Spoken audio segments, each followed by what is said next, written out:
Hola, mi nombre es Fernando Martínez, soy coordinador y profesor de Firkov y hoy os voy a hablar de las reglas de Lipinski.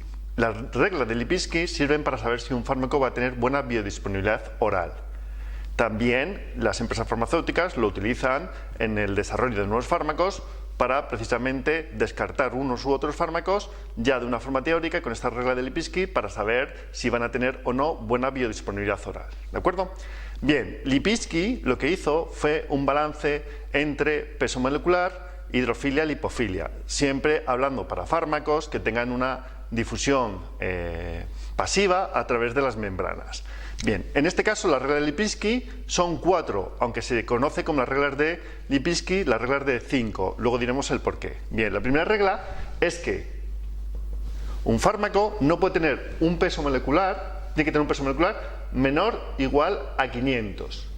Daros cuenta que, como hemos dicho, si vamos a ver el tamaño del fármaco y el balance hidrofilia-lipofilia, si un fármaco tiene un peso molecular mayor de 500 es un fármaco muy grande. ¿Qué significa eso? Pues que va a tener mala liberación, mala disgregación y también va a tener mal paso a través de las membranas, a no ser que tuviera un transporte especial de tipo pinocitosis o un transporte activo o lo que sea. Bien, luego el peso molecular tiene que ser menor o igual a 500. Segunda regla, C logaritmo de P. Aquí en muchos casos hablamos del logaritmo de P, pero realmente daros cuenta que en el desarrollo de fármacos por una empresa farmacéutica los tiene pintados en un papel y quiere saber si van a tener buena biodisponibilidad oral antes de sintetizarlos y de probarlos. Por lo tanto, se pone una C logaritmo de P, porque es un cálculo teórico del logaritmo de P. Un cálculo hecho con los métodos, por ejemplo, de Hans. Acordaos de Hans, que es el parámetro de lipofilia, parámetro pi. Pi positivos, sustituyentes lipófilos, pi negativos, sustituyentes hidrófilos. De forma teórica podemos calcular el logaritmo de P de una molécula. Bien, entonces C logaritmo de P tiene que ser menor o igual que 5. ¿Qué significa esto? Recordaros una referencia. Un fármaco que tenga un logaritmo de P mayor que 2 es un fármaco muy lipófilo. Es un fármaco, por ejemplo, que atraviesa la famosa barrera hematoencefálica, que es muy lipófila. Pues imaginaros 5. 5 es muchísimo. Estamos hablando de un fármaco que es muy lipófilo. Y diremos, bien, perfecto, va a atravesar bien las membranas, pero acordaros que para que se absorba tiene que primero liberarse y se tiene que disolver. Y para eso necesita hidrofilia. Muy bien el paso de la membrana, pero tiene que llegar justamente hasta la membrana. Luego, en este caso, estamos pasando de la lipofilia.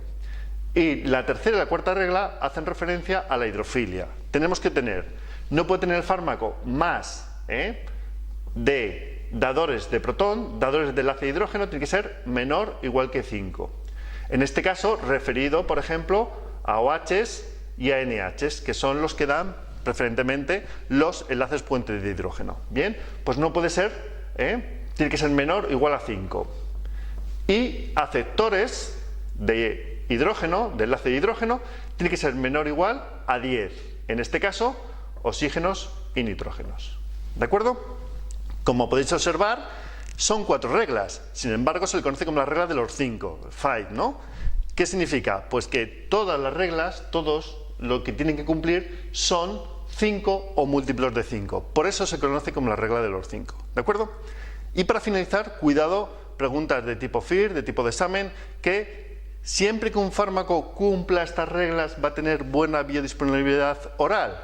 Hay ejemplos en donde podemos observar que no. ¿Por qué? Porque tenéis que pensar en el fuerte primer paso a través del sistema del hígado, donde podemos tener un efecto muy marcado del primer paso, que se metabolice mucho el fármaco y no tenga buena biodisponibilidad oral, a pesar de cumplir estas reglas.